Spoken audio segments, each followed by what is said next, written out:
Break के बाद आपके सामने हाजिर हैं और हमारी शायद आज प्रोग्राम में खुशकिस्मती है। पहले नुसरत मिर्ज़ा साहब और आज यासीन आज़ाद साहब अभी इस वक्त मेरे साथ मौजूद हैं। सर, प्रोग्राम में आपको वेलकम करते हैं।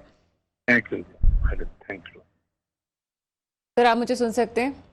जी जी, आवाज आ रही है आपको जी जी मेरी? सर, बिल्कुल आपकी आवाज़ आ रही है। सर, पंजाब में एक सूरत हाल है। बिल्कुल आप हमेशा पॉलिटिकल हैड हटा के बात करते हैं, ये बहुत अच्छी बात है आपकी। सर, इस वक्त जो इमरान खान साहब का एक बयान आता है परवेज़ इलाही साहब के हवाले से कि वो करप्शन के हवाले से कहते हैं कि मुझे एतमाद नहीं है, इसको किस तरह से देखते हैं आप?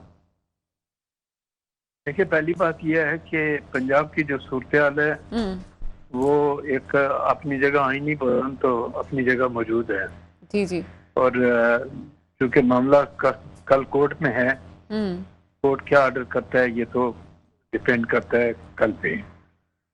जो सवाल आपने पूछा उसका जवाब मेरे नजदीक ये है कि जो ये इल्जाम लगाना कि जी फला आदमी करप्ट है और मैं करप्शन की वजह से उसको लाइक नहीं करता, ये तो मैं समझता हूँ कि इमरान खान साहब ने पिछले 4 साल दौर में किसी को भी नहीं बख्शा, हर एक को कहा कि ये करप्ट आदमी है स्वाय अपनी जात के। हम्म। तो करप्शन का एलिगेशन लगाना तो बड़ा आसान है, लेकिन उसको साबित करना बड़ा मुश्किल है। हम्म। मैं बहसियत से एक कानून के तालिब इल्म के ये बात कहता हूँ कि इल्जाम लगाने से पहले आपको ये सोच लेना चाहिए कि जो इल्जाम मैं लगा रहा हूँ कल मैं इसको साबित करने की पोजीशन में हूँ या नहीं हूँ।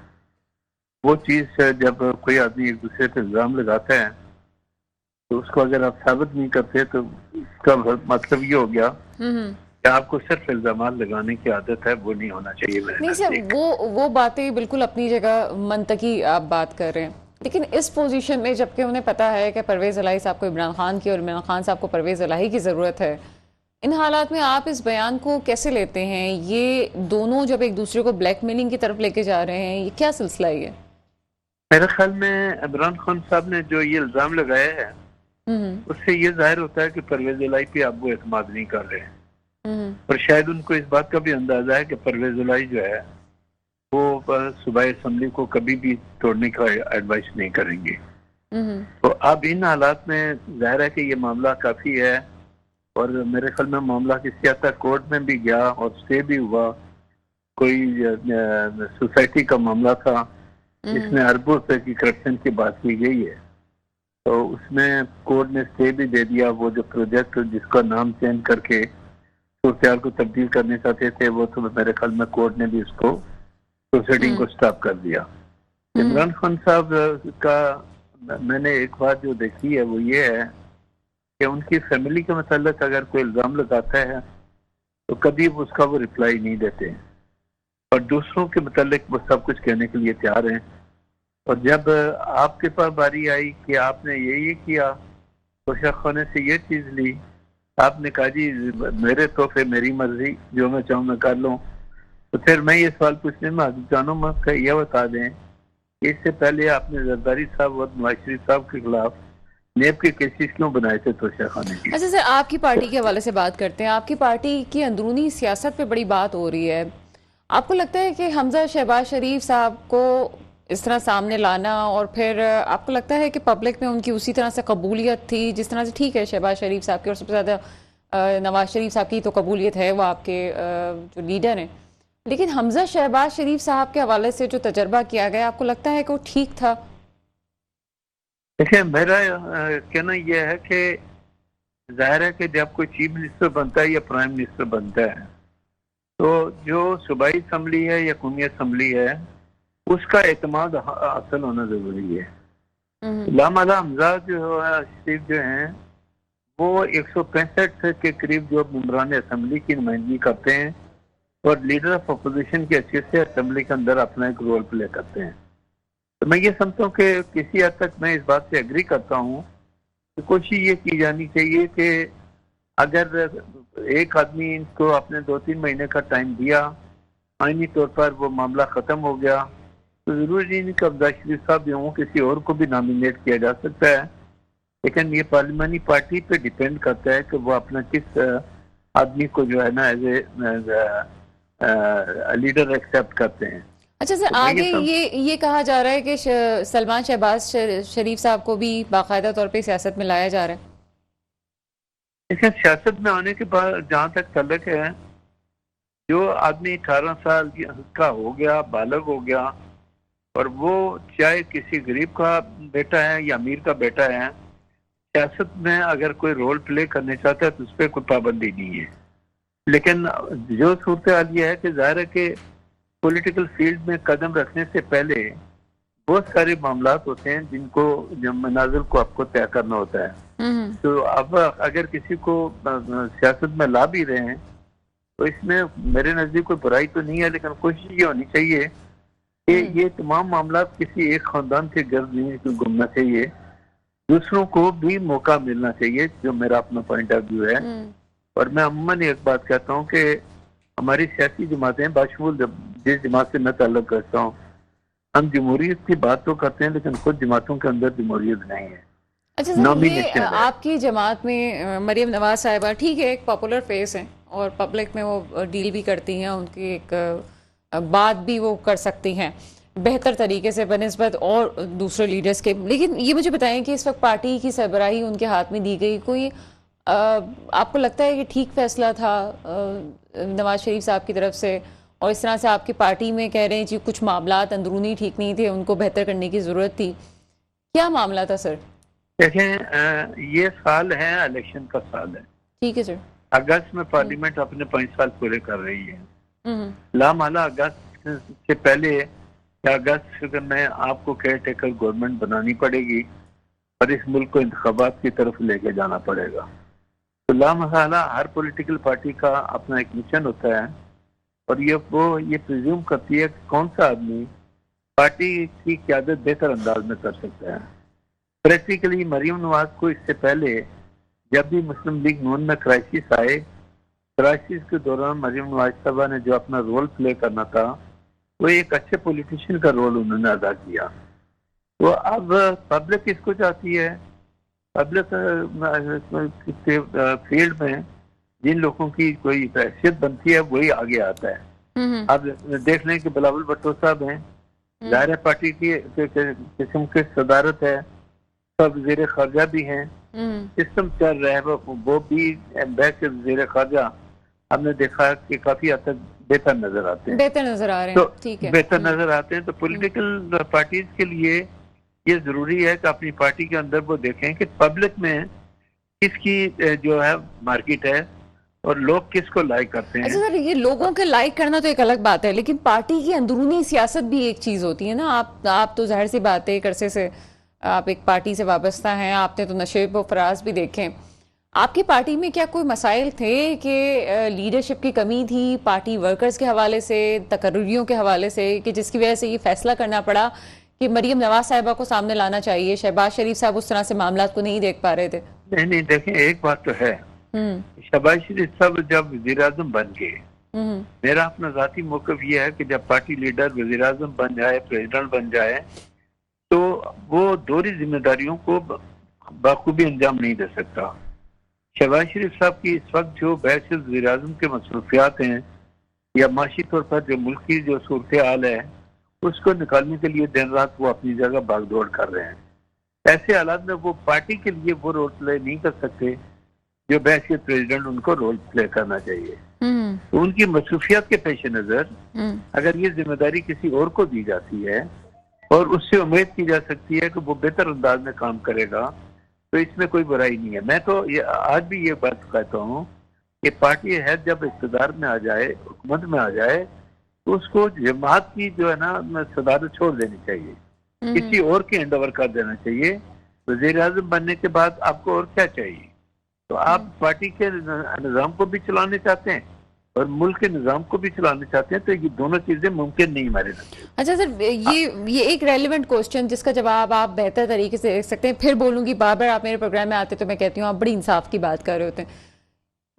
नवाज शरीफ साहब के खिलाफ नाअहली का केस यकीनन एक सोचने की बात है, कोर्ट ने फैसला कर लिया लेकिन उस पर बात ज्यादा नहीं की जा सकती। लेकिन किसी पे भी नाअहली ताउम्र मेरे ख्याल है कि ज्यादा सख्त बात है।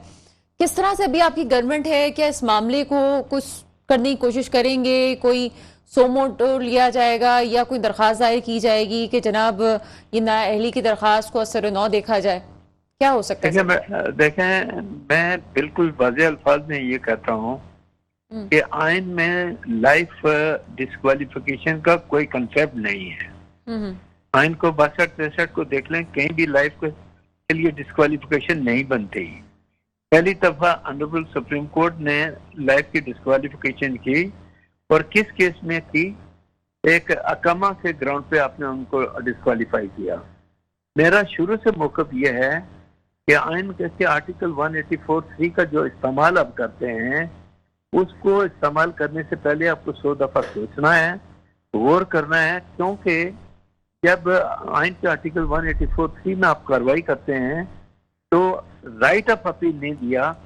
सुप्रीम कोर्ट फाइनल कोर्ट है, तो जिस बंदे को आप डिस्क्वालीफाई करेंगे 184(3) में सुप्रीम कोर्ट लेवल पे, वो इंसाफ के लिए कहाँ जाएगा? उसके लिए तो कोई आपने रास्ता नहीं दिया। रास्ता सिर्फ ये दिया कि रिव्यू पिटीशन फाइल हो सकती है। और मैं ये समझता हूँ कि डिस्क्वालिफिकेशन के सिलसिले में रिव्यू पिटीशन मेरे ख्याल में आप भी सुप्रीम कोर्ट में पेंडिंग है। वो मामला कल कब टेकअप होता है, कब नहीं होता। जैसा जुल्फिकार अली भट्टो साहब का केस है, सुप्रीम कोर्ट में अपील पेंडिंग है, अभी तक उसको टेकअप नहीं किया गया। तो मैं ये कहता हूँ कि बाद मामला जो हैं उनको आप देख लें। आपने मियां नवाज शरीफ को डिस्क्वालीफाई किया लाइफ के लिए, जहांगीर तरीन को अब उसके बाद किया, और उसके बाद जो कुछ आप सामने आया कि सुप्रीम कोर्ट ने क्या किया, बाजवा साहब ने क्या किया, ये तमाम चीजें आपके सामने हैं। मैं सवाल ये पूछता हूँ कि जब आप ये कहते हैं कि चीफ ऑफ आर्मी स्टाफ ने मुझे चलने नहीं दिया, 4 साल तक आप उनकी तारीफें करते रहे, तो क्या ये मुमकिन नहीं था कि जब आपके पास इख्तियारात नहीं थे, 6 महीने 8 महीने इंतजार करके आप बगावत कर देते कि मुझे इंडिपेंडेंट होकर हुकूमत चलाने की इजाजत नहीं है, लिहाजा ऐसे इक़्तिदार में मैं रहने से इनकार करता हूँ, तो शायद इमरान खान साहब सबसे ज्यादा मशहूर पाकिस्तान के लीडर बन जाते। लेकिन 4 साल लगाने के बाद आज उसी चीफ ऑफ आर्मी साहब को उनके रिटायरमेंट के बाद आज ये कहते हैं कि उसने तो पाकिस्तान को तबाह बर्बाद कर दिया। तो आप 4 साल खामोश क्यों रहे? हमारे पॉलिटिकल लीडर बशमूल तमाम पॉलिटिकल पार्टीज की मैं बात करता हूँ कि एक तरह तो प्रिज्यूम करते हैं कि एस्टेब्लिशमेंट के बगैर हम चल नहीं सकते, खुद उनको बुलाते हैं, उनको लेके चलते हैं, और जब वो आते हैं आपका साथ देते हैं, जब वो जाते हैं तब उनको बुरा भला कहना शुरू कर देते हैं। मैं तो कहता हूँ कि तमाम सियासी जमातें, बशमूल मेरी जमात के, क्या ये मुमकिन नहीं है एस्टेब्लिशमेंट जिसका सियासत में कोई आईनी रोल नहीं है, उनको कोशिश करें सारे मिलके कि वो सियासत में अपना कोई रोल प्ले ना करें, लेकिन ऐसा मुमकिन नजर मुझे नहीं आता। आज फिर इमरान खान साहब कहते हैं कि एस्टेब्लिशमेंट ज्यादा से ज्यादा इंटरफेयर कर रही है। इमरान खान साहब भूल गए कि 2018 में जब वो हुकूमत में आए तो कौन लोग लेके आए थे, वो उनको पता है। उस वक्त मुस्लिम लीग नून पर अवाम में ज्यादा पॉपुलर थी बानिस्बत इमरान खान के, लेकिन इमरान को हुकूमत में लाया गया। कल 2023 में अगर इंतखाबात होते हैं और एस्टेब्लिशमेंट की मुदाखलत अगर इसी तरह रहती है, तो कौन आदमी इक़्तिदार में आता है, कौन आदमी हुकूमत बनाता है? जी सर, बहुत शुक्रिया। यासीन आज़ाद साहब हमारे साथ मौजूद थे। बड़ी पते की बात की कि जो पॉलिटिकल इंजीनियरिंग होती है वो किसी के हक में नहीं होती। अगर कल कला पॉलिटिकल इंजीनियरिंग होती है और उसमें अगर मुस्लिम लीग नून को का भी कोई साथ देता है तो वो भी गलत है, और अगर 2018 में भी अगर किसी का साथ दिया गया तो वो भी गलत है। इदारों को भी नज़रसानी करनी चाहिए, और सामने भी आ रहा है कि इदारे भी अब इस बात से तंग आ चुके हैं कि उनका नाम ना लिया जाए। बहरहाल उम्मीद तो बहरहाल यही है। कुछ पीटीआई का भी मौक़िफ़ लेंगे, लेकिन यहाँ वक्त हुआ एक ब्रेक का। ब्रेक के बाद आपके सामने हाजिर होते हैं। ब्रेक के बाद आपके सामने हाजिर हैं, और पीटीआई से शाहनवाज जुदून साहब हमारे साथ मौजूद हैं। सर, प्रोग्राम में आपको वेलकम करते हैं। सर, आप मुझे सुन सकते हैं? जी जी बिल्कुल जी। सर, पंजाब में जो गहमा गहमी है इस वक्त, उस पर क्या कहेंगे? अचानक से आपके लीडर जो हैं इमरान खान साहब एक बयान देते हैं जिसमें परवेज़ इलाही साहब के हवाले से होता है कि वो अदम एतमाद का करप्शन के हवाले से जो इल्ज़ाम है उस पर बात की जाती है। ये अचानक क्यों हुआ है? ये इल्ज़ाम जो लगाया, बात की गई कि जी अदम एतमाद का है, ये आपको लगता नहीं ये टाइम इस वक्त तो इत्तेहाद का था? आपने अपने इत्तेहादियों के बारे में ये बात अगर सामने लाएं तो उसकी क्या वजह हो सकती है? सॉरी, क्या आप जरा दोबारा, मैंने क्वेश्चन पूरा नहीं सुना। सर यहाँ पे इस वक्त तख्ते पंजाब पे लड़ाई जारी है। यकीनन परवेज इलाही साहब अपना होल्ड कायम करना चाहते हैं। एक तरफ आपके रहनुमा ये कह चुके हैं कि पहले पंजाब असेंबली तहलील होगी, उसके बाद केपी के तहलील होगी, लेकिन कोई भी सूरत हाल परवेज इलाही साहब के सामने से नजर नहीं आ रही कि वो पंजाब असेंबली तहलील करें। तमाम मामला चल रहे थे, लेकिन अचानक से अभी एक बयान इमरान खान साहब की तरफ से भी आता है कि वो अदम एतमाद का इजहार करते हैं परवेज इलाही साहब पे कि जनाब करप्शन का जो इल्जाम लगा है। उसके बाद ये क्यों इस वक्त जरूरत पड़ी इमरान खान साहब को? इस वक्त तो बड़ी साथ साथ रहने वाली चीज थी कि तमाम आप अपनी इत्तेहादियों के साथ हैं। ये कुछ कंफ्यूजन फैल रहा है, इस पे क्या कहेंगे सर?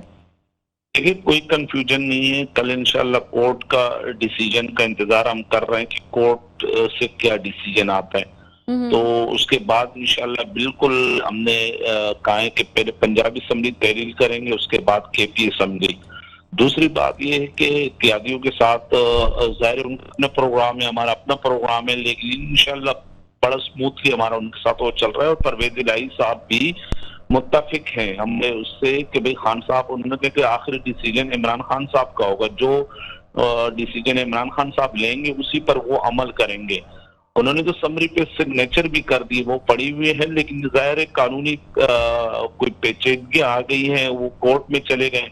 तो अब इंशाल्लाह कल जो भी फैसला कोर्ट से आएगा, इंशाल्लाह उसके बाद जो ना वो कोर कमेटी भी बैठेगी और जो खान साहब ने फैसला किया उस पर अमल भी होगा। अच्छा सर, काफी तनकीद आपकी गवर्नमेंट की तरफ से भी आ रही थी और अभी भी आपकी पार्टी की तरफ से तनकीद आई। अभी जितनी आलमी सतह पे इमदाद के हवाले से बात की गई, पाकिस्तान को किस तरह देखते हैं? अगर जाहिर सी बात है सैलाब की सूरत हाल थी, मदद की जरूरत थी, अगर मदद आ गई है तो अच्छी बात है, सरमाए में इजाफा होगा, लोगों की मदद होगी, लेकिन उस पर तनकीद क्यों कर रहे हैं आप लोग? देखिए, बात यह है कि हम तनकीद नहीं कर रहे हैं, लेकिन बात ये है कि सिचुएशन आपके सामने है। आज लोग 10 किलो के आटे के लिए एक दूसरे की जान ले रहे हैं। ये नाअहल लोग हैं। अगर जितनी भी इमदाद आ जाए तो ये इनकी जाती इनके अकाउंट में चला जाएगा।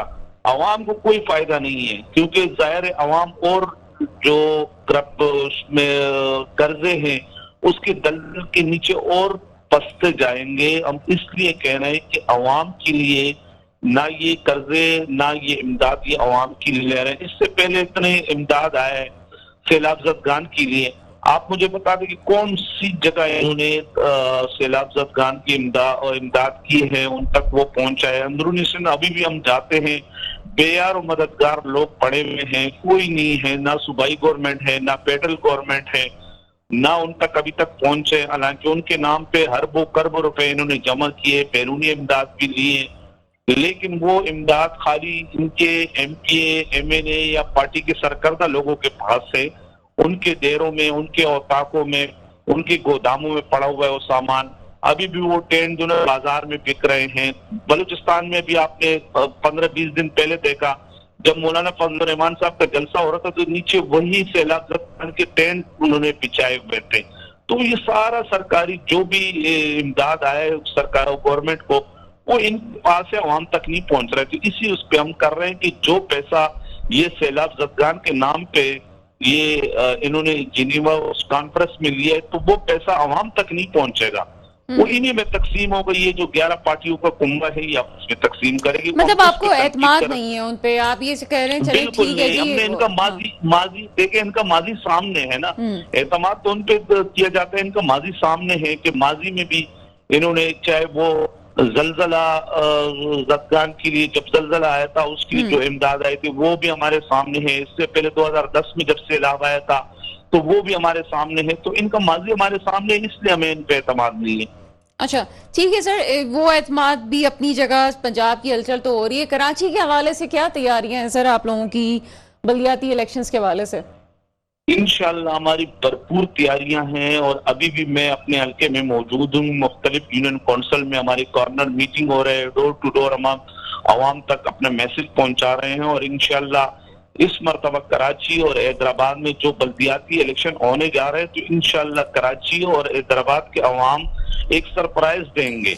यहाँ पर इंशाल्लाह मेयर भी पीटीआई का आएगा। हालांकि इन्होंने हर वो हरबा इस्तेमाल किया है मुख्तलिफ, उसमें इन्होंने अपने मर्जी के अमला भी लगा दिया है, मुख्तलिफ अरबे इन्होंने। लेकिन सर वो ये कहते हैं जी, पीपल्स पार्टी ये कह रही है कि आप ये देख लें कि कौन सी पार्टी के सबसे ज्यादा लोग खड़े हुए हैं। पीपल्स पार्टी के सबसे ज्यादा आपको वर्कर्स और लीडर्स नजर आते हैं जो तमाम जगहों पे हैं। ना पीटीआई है, ना जमात इस्लामी है, ना एमक्यूएम है, ना मुस्तफा कमाल साहब की पार्टी है, कोई नहीं है जितना पीपल्स पार्टी ने काम किया। क्या कहते हैं इस पे?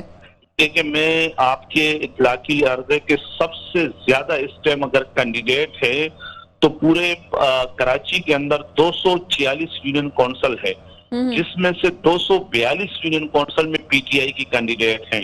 फिर दूसरे नंबर पे पीपल्स पार्टी के हैं, तीसरे नंबर पे फिर जमात इस्लामी और चौथे नंबर पे फिर एमक्यूएम और ये पार्टियां आ रही है। तो इस टाइम आप रिकॉर्ड उठा के देख ले कि सबसे ज्यादा कैंडिडेट कराची के अंदर जो कंटेस्ट कर रहे हैं वो पीटीआई के हैं। और इंशाअल्लाह इसीलिए ये बार बार इलेक्शन भी डिले कर रहे थे। ये तो हम कोर्ट को खराजी तहसीन पेश कर रहे हैं कि कोर्ट के प्रेशर की वजह से ये इलेक्शन करा रहे हैं। हालांकि बहुत से खामियां हैं, हमें उन पे इतराज भी है, लेकिन हम फिर भी कहते हैं कि इलेक्शन हो ताकि कराची के अवाम को अपना हक मिले, कराची के अवाम को जो उनके बुनियादी मसाइल हैं। चलिए सर, मेयर आपका आ जाता है, कौन होगा मुमकिन तौर पे आपका मेयर? इंशाल्लाह वो पार्टी डिसाइड करेगी कि जो भी होगा, लेकिन हमें एक नौजवान और एक मुतहरक मेयर देंगे कराची को। अच्छा सर, ये पीपल्स पार्टी की जो चीजें सामने नजर आ रही है, लगता है सईद गनी साहब को मेयर बनाने चाहते हैं वो, आपको ऐसा लग रहा है? इंशाल्लाह पीटीआई की तरफ से भी एक बेहतरीन, एक नौजवान और एक मुतहरक जो काम करने वाला होगा, जो डिलीवर करने वाला होगा, वो मेयर इंशाल्लाह पीटीआई कराची को पीटीआई देगी।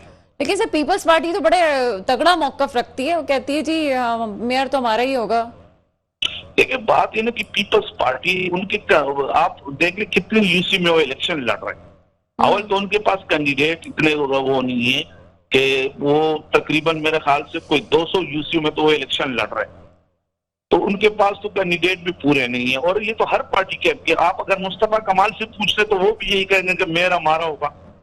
तो बात ये कि तो हक तो हर एक को है कि भाई मेयर हमारा होगा, लेकिन जो ग्राउंड रियलिटी है वो आपके सामने है और कराची के अवाम फैसला कर बैठे हैं कि इंशाल्लाह मेयर होगा तो पीटीआई का होगा।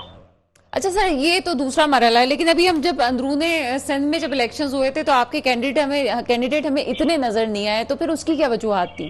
देखिए, बात यह है कि अंदरूनी सिंध इन्होंने जो एक वो जबर का बाजार गर्म किया हुआ था, वहां पर हमारे कैंडिडेट को अरेस्ट किया गया। जो हमारे कैंडिडेट के सिकंदर प्रपोजर थे उनको अरेस्ट किया गया, ताकि वो हमारे बहुत से लोगों के कागजात ही रिजेक्ट हो गए थे। जाहिर है जब आपका सिकंदर प्रपोजर वहां नहीं पहुंचेगा तो किस तरह का जो आपकी कागजात है वो एक्सेप्ट होंगे। तो वहां तो इन्होंने पूरा एक अपना एक जो दोन्स और धांधली का एक बाजार गर्म किया होता है। लेकिन जाहिर है कराची एक इंटरनेशनल सिटी है, यहाँ पर मीडिया है, सोशल मीडिया है, तो वो चीज ये यहाँ नहीं कर सके और इसलिए ये बार बार इलेक्शन भी डिले करते रहे। आप यकीन कर दे कि इलेक्शन कवानीन के ये खिलाफ वर्जियां कर रहे हैं, अभी तक ये मुख्तलिफ इलाकों में ये तरक्याती काम कर रहे हैं, लेकिन उसके बावजूद भी अभी मैं एक यूनियन काउंसिल से होके आया हूँ, वहाँ के लोगों ने सामने इनका कैंडिडेट था, उन मुंह पे कहा कि भाई हम वोट पीटीआई को देंगे।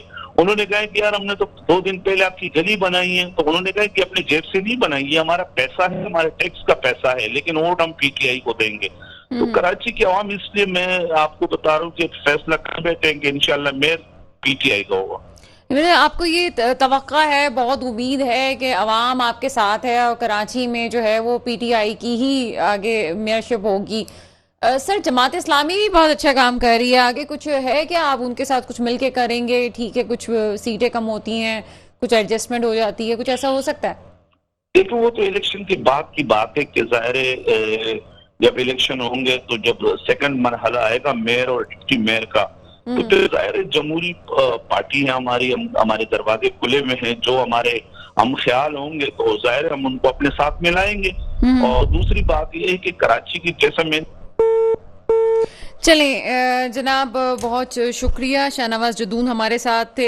मुल्क में जो मसाइल चल रहे हैं उसमें हमेशा दुआ है और अब भी यही दुआ है, मेरे मुल्क में वो हुक्मरान आए जो वाकई ही मेरे मुल्क की हिफाजत करें, इसके मुस्तकबिल की हिफाजत करें। इसके साथ ही प्रोग्राम का वक्त ख़त्म होता है, मुझे इजाज़त दीजिएगा। खुदा हाफिज़।